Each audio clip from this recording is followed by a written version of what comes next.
Welcome back everyone to another 2D to 3D video. I am Follygon, and in this video I'm going to be showing you my entire digital character sculpting process from beginning to end. Click that subscribe button if you are new around here, and if you want to learn more about digital sculpting, check out the links below for all of my custom brushes, materials, courses, and other fun goodies. This time around I am working on Spider Gwen, inspired by this artwork from Adrian Wilkins. I'll be turning this 2D artwork into 3D using my software of choice, ZBrush, created here on my Cintiq's graphics tablet that lets me use my pen to control my digital clay. I am currently blocking out the character using primitive pieces of geometry, namely spheres. You guys know I love to use my spheres to block out my primary forms. So that's what I'm doing right now, beginning to get all those primary shapes in for the arms, the legs, the torso, and the head.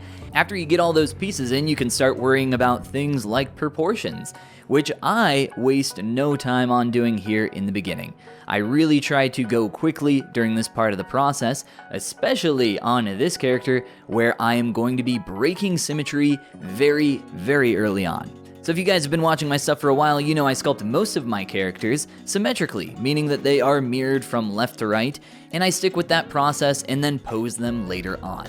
But depending on the severity of the pose or how extreme the pose is, that can really be a huge waste of time because you can end up having to resculpt so many things later on. Another character that I sculpted asymmetrically in a more extreme pose, some of you may remember my athletic girl, actually the most popular video on my channel. If you have not seen that one, definitely go check it out. I'll put a link in the top right corner for you and down in the description. So with this character and with this process in general, it's a lot more time consuming. When you have something that's symmetrical, you only really need to work on half of it. But when you have a real extreme pose like this, that just really cannot be the case. There's just so much more to do. Technically, I guess you could say twice as much. But let's get down to the nitty-gritty and start talking about what I'm doing. So once I have created the rough forms and rough general pose, I start working on proportions. I start sculpting up some of the anatomical forms that are present in this figure. Right now, working on things like the arms, making sure that they don't just look like rough tubes. Same thing with the legs, making sure that I start to give those some additional form, making sense of the anatomical landmarks, so we're looking for bony pieces like our hips, our knees, our ankles, etc. So starting to get those into place and then starting to sculpt the musculature and fat around those areas. For a character like this, I'm going to be jumping around a lot because there is just really so much to do and so much to get done. One of the most difficult things about this character, not only the pose being asymmetrical and very extreme, but also the angle of view or perspective on this camera. It was an extremely short focal length, creating a really warped effect for this character. You can see here as I begin lining up some of those aspects, I am using the perspective feature in ZBrush, and I think I have that set to around 18 or 15, somewhere around there. Very, very extreme for what we would normally expect. For something like a portrait where you're just taking a photo of someone's face, that's going to use a 100mm camera lens. I'll show this little graphic here on screen. I showed this in my last video as well, just showing how warping happens depending on the length of your lens. So this causes some pretty extreme effects. And on a character like this, where we already have an extreme pose, combining that with this extreme focal length makes for a very, very difficult combination. So I had my work cut out for me on this character, but I gritted my teeth, I guess you could say, and dug my heels in and got it all done. And you'll see all that coming together here soon. So I am continuing to work on the initial stages of the block out for this character. This is the part of the process where it's going to be really messy. There's going to be a lot of brush strokes on my sculpt. I'm not going to waste any time worrying about cleaning up my surface because I know that that part of the process is relatively easy and we can save that for refinement. At this part of the process, you really need to just be worrying about your silhouette and your big shapes. So I talked about landmarks earlier on. That is definitely something that you want to be looking for. Things like my rib cage there, as I'm starting to get that into place. All these things are nice and hard and sharp angles, even though I'm working on a more feminine character that's going to often have softer or rounder angles in terms of shape language. I am someone that during the early stages sculpts these hard edges and then rounds them out or softens them later on. I find it much easier to start with hard edges, just personally. I actually, in 2D art, pretty much do the same thing. I start with a lot of hard edges, and then I soften or blend them later on. It just kind of makes a little more sense for the way that I create art, I guess. I don't know. I think it might be a little easier for everybody. I'm not a huge fan of soft brushes. I know everybody's got their preferences, though. After a little more work here, we're going to go up to the face and start working on that. If you guys have been following me for a while, you know I actually typically create my face first, just because that is the focal point of a character. It's the most interesting part of the character. But when I started working on this character, the pose was so extreme and so visually interesting that I definitely wanted to get most of that down in the early stages. The face is definitely going to be a focal point here, especially since I'm not just sculpting the mask for the character, I am creating my own interpretation of Spider Gwen. So I'm not referencing any 2D artwork in particular for the face. I'm going to be throwing my own style in there, taking some inspiration from older comics, as well as some inspiration from what I think is the newest version, which is Into the Spider-Verse. I may be wrong on that. Either way, we're starting to create some of our landmarks here on the face. You can see a little section for the nose, the eyes, the mouth. We're working on just marking those up and getting those nice and rough and into place right now. Very similar to what I did when sculpting the body. So it starts out really messy, but very quickly this will all start to come together and shape up. Although with faces in particular, there's a lot of back and forth. Just because you have everything in the general correct position with a face doesn't mean that it's going to look super great. So faces are one of the most difficult things to sculpt. There's a lot of back and forth on those, and humans in general are really good at seeing when things feel wrong with a face or feel slightly off. We look at faces a lot, and we even have a specific part of our brain designed to recognize faces. If you're interested in learning more about that, actually, I'll throw another link in the top right-hand corner for another recent video that you guys can check out, showing a little bit of the process that's going to be happening here on the body soon, which is softening or smoothing out and refining. I don't do too much of this on the face because I like to keep everything while I'm sculpting around the same level of finish. That means that I don't spend 10 hours working on the face and only 30 minutes on the body, only to take a step back and realize, oh, whoops, I completely forgot to work on that. So I like to keep everything moving at around the same level of finish. So right now I'm going to refine and clean up the face just a little more, and then inflate my face in a really awkward way, beautiful stuff there, and really start just quickly creating some hair. So this is just going to be a simple placeholder. That's what most of what I do in the early stages is, just a quick placeholder to make sure that I have at least something there, and then later on I can come back and start to work on that a little more.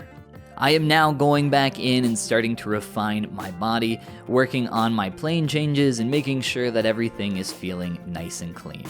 At this point, things are really rough, and to go from that rough stage to something that is more refined takes just time, really, at the end of the day. So this is when I like to put on a podcast or listen to some chill tunes, maybe some nice jazz. I've been in a jazz mood lately, and start to go over my shapes, refine, clean them up. Keep my reference over on my other monitor as much as possible, and really just experiment and try to make some interesting choices here. There's a lot of stuff that I couldn't see based on the angle for areas like the back, the hips, the shoulders. I mean, there's really a lot of unknowns with this. And in terms of stylized anatomical form, I have to kind of play with what I can see and try to interpret some of that shape language and carry that to other parts of the character. So you could see me there starting to do a lot of that on the body, really refining, cleaning, sharpening, softening, all of our favorite verbs that go with sculpting. The hood, much like the hair, was simply a repurposed head that I chopped up, inflated, and began pushing and moving around to start to get into position. And now we're gonna go back to our face for a little while longer and start working on this. Like I said, faces are one of the most difficult parts, and they are definitely the most time-consuming. I think the only thing that's even close to faces, in my opinion, are hands. Hands are also very difficult. So we're gonna spend a lot of time talking about this face. We'll get back and talk about the body here in a moment. Just beginning now to start refining those areas, those facial features. I'm giving the character eyelids, sculpting those, sculpting things like nostrils, lips, starting to inflate those areas, refine them.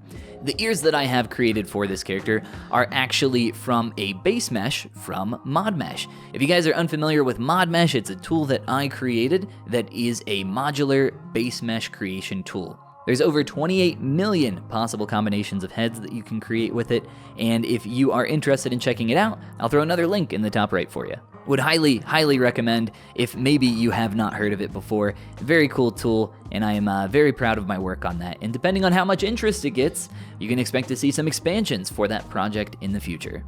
One of my favorite areas to sculpt here on the eye is that outside hood of the eye that often overlaps with that outside upper corner of the eyelid. Really fun to work on that. It's also combined with an inflated areole called the lacrimal or lacrimal gland.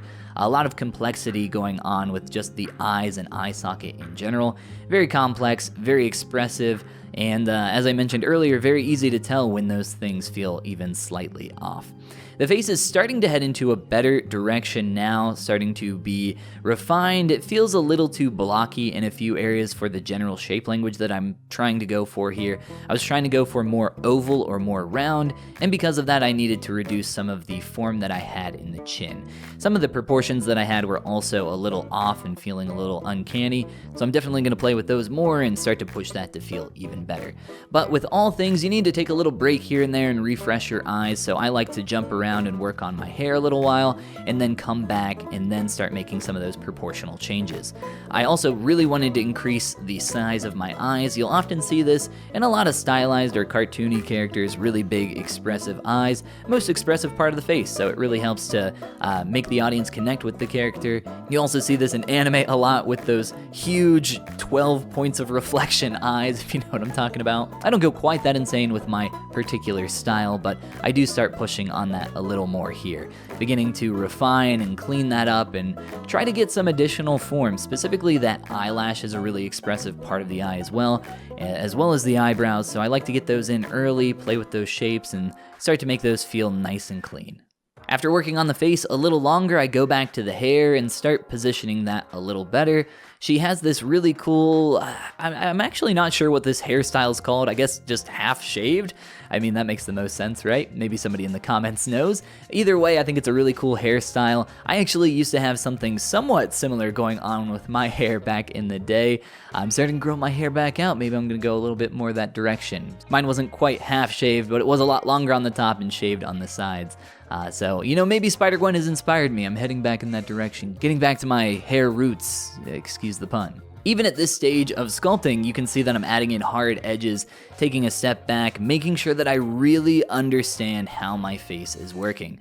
I really don't want any accidents when it comes to my character's face. I like to know exactly what is going on and why it is happening. Why a surface is turning in a particular area, how I can control that. Can I make that wider, taller, lower, skinnier, or deeper, or more forward? You know, all the directions, right? You guys know them. So I spend a lot of time really trying to control my face and understand exactly what's happening there. Then it's time to head over to our character's hands. As I mentioned, the face, a very difficult part of sculpting, but the hands also very difficult.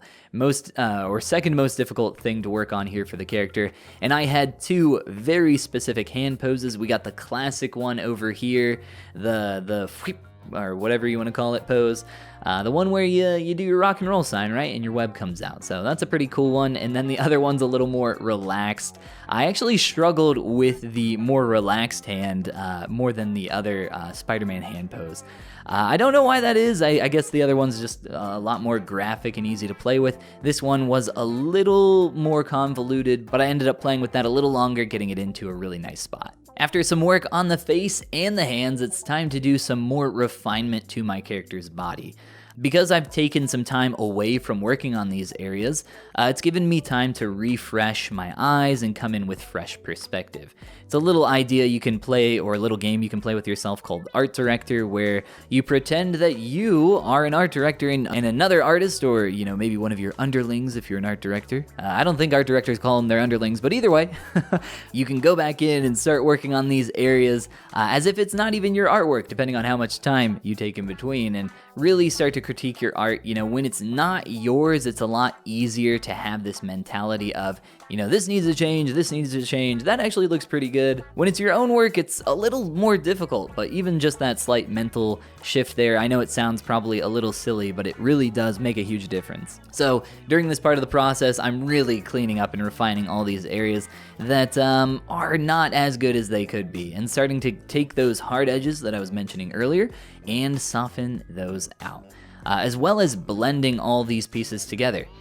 So that's going to involve, you know, taking those spheres on the chest and merging those into the body, but at the same time, she's wearing a spandex suit, right? So we're not going to have these crazy stretched forms there like she's nude or anything. So we have to take some time and make that feel like it's actual fabric. That's going to involve adding things like folds and creases in other areas where things are bending, and we'll be doing some more work on that kind of stuff later. I actually love sculpting folds, so I can't wait to show you some of that. You know, I mentioned how difficult it is to sculpt hands, but I'm not gonna lie, I really struggle with feet a lot too. I have not sculpted nearly as many feet as I have hands. I often repeat or reuse stuff from old characters when we're talking about feet, and that's simply because feet are not looked at the same level that hands and faces are. In all honesty, hands aren't really looked at nearly that much either, but if there is something weird or awkward with a hand, people are going to notice immediately. If there is something a little weird or a little off with a foot, it's not the end of the world. Either way, I have now mirrored my character, which means that I've kind of inverted it or flipped it. So the character is now facing the other direction. This is another little trick that a lot of 2D artists, I'm sure, watching know, which is you can flip your canvas, right? To kind of refresh your eyes. It's really helpful and oftentimes a little scary when you get that fresh perspective. Here in 3D, it's a little more difficult to do and requires a little more work. There's not just a single button that you can just tap to flip everything. It's a little more convoluted and technical. Either way, it's just as helpful and allows me to have a lot of fresh perspective as I go in, start working on my pose, start refining my character's hands, and overall just making everything feel a lot more finished. These fingers had such cool gestural flow in each individual piece, a lot of energy. I was really excited to work on this hand, well, both hands in general. A lot of cool stuff going on in terms of shape language with these really sharp or sharp soft points. It's often what I refer to that style of shape language as. It's something that you'll see a lot in my work, these sharp points or sharp edges that are just barely softened. It creates a really cool effect. If you guys have seen the new League of Legends show Arcane, a lot of that similar style going on with that show. So I start working on these hands a little more, pushing them to be even better. For anybody that has sculpted hands before, you've probably struggled with joining up your fingers and your palm together without having all of that fuse together. It's honestly a very technical process, a little too much so, and can be very frustrating to work on. So if you are interested in learning more about sculpting hands, I have some great tutorials over on my Gumroad down in the description, as well as a ton of other free content here on my YouTube channel. I think I have a 2-hour live stream, maybe even longer, that I made on sculpting hands that will be very helpful for a lot of you. So definitely check that out as well. I mentioned that she's wearing spandex earlier, and that means a lot of softer forms, things being a lot more kind of blended and interconnected. So I'm going back through doing even more of that, softening some of these shapes that I experimented with that I probably pushed a little too far. So I'm going back in, refining a lot of that, cleaning that all up, and getting the body to a really nice clean place, because it is now time to add some paint to this character and start painting this costume. So the purple and white separation that is on this character's body was actually a little difficult for me, because I found a lot of conflicting designs online for the character. So I had to look up a lot of different references. There's a lot of fan art. You have to be really careful with fan art that is just simply inaccurate, and if you're referencing that, you can sometimes make some mistakes depending on what you're going for, if accuracy is your goal. So just be wary of that when you're working on your own stuff. You'll notice that my face is going to be shifted from symmetrical to asymmetrical or non-symmetrical now, and the way I'm going to do that is by adding some expression specifically to the mouth and eyes, starting to offset those and make those feel not quite as, what would it be called, like deadpan? Like you're just staring straight ahead, like you're not, you got that 1,000-yard stare, absolutely no expression. Here in 3D it's even worse because everything's just absolutely perfectly symmetrical, so we're trying to get away from that. We're trying to add some life to this face, brighten things up, and make things feel more alive. And then it's down to the feet to make some ballerina shoes, or at least I believe these are ballerina shoes or slippers, whatever they are called. I am not incredibly familiar with the art, but I am familiar enough to look up some references and begin making those shoes a little more clean. And then it's off to sculpt some folds here on the body. We're looking for these areas that are pinched and, squeezing together, starting to add in some of these sharp lines, go back over them, refine, soften them, and really just have a lot of fun working on these different shapes. I said earlier that I love sculpting folds, and that is absolutely true because you have this organic form for your body, and now you're putting these secondary organic shapes on top of that. And it's just a lot of fun. It's really relaxing working on these kinds of things. Anything like folds, water, hair, they all kind of fit into the same, even fire actually, they all kind of fit into the same category of having this organic flow. And I love working on things that have this kind of general flow to them. Really not too difficult overall, but it is definitely time consuming, as many things in sculpture are. The hand folds were a lot of fun as well. I really enjoyed working on these different pinched areas. There's a lot of different places to get in here and work on placing some folds, playing around with how sharp and soft they are. I really just enjoyed working on so many of these different areas, and I probably got a little carried away with some stuff and probably didn't need to go quite so detailed. It's not like anybody's gonna look in between or the inside portion of this hand and ever see any of those folds, but hey, I still wanted to make them at least a little bit. So, I could have saved some time, but it was a lot of fun to work on. Same thing with the bottom of the feet or bottom of the shoes there, adding some of those folds, really helping the material to feel a little more soft. When you have spandex on a straight area, it's gonna be nice and taut, right? You're not gonna see a ton of folds there, only really in the creased areas, but with this softer kind of fabric here for the slippers,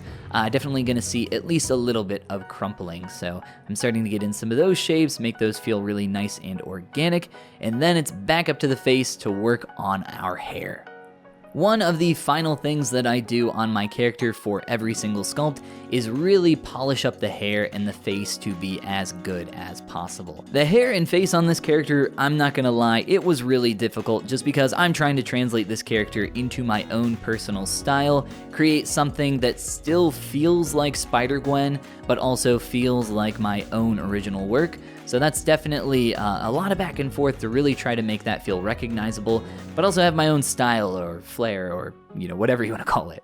Then I very quickly finish up my mask. I'm more interested in the face, however. I'm not super interested in making a highly polished mask for the character, so I spent most of my time on the face. And here comes what I like to call the final touches. And touches is kind of an appropriate term because it really is just small, minor touches, just barely poking and pushing things around, creating some, little subtle changes, looking for those areas that could use a little push. Not really any big proportional changes at this stage, nothing huge, but just really small stuff. But I will say at the same time, don't be afraid to make big changes even here at the end if you feel like you need to. If it's going to help your work, definitely take the effort to make those changes here. For me, that was pushing that expression just a little further to read as good as possible. After some final touches, I send everything over to Blender for rendering. If you're interested in my process, you can check out my rendering tutorial on my Gumroad. And before we move on to those final renders, here are some turntables of the character.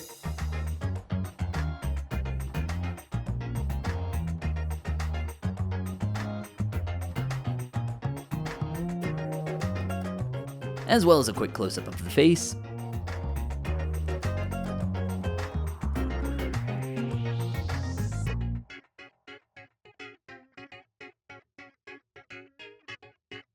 And now, for the part that so many skip to, the final renders.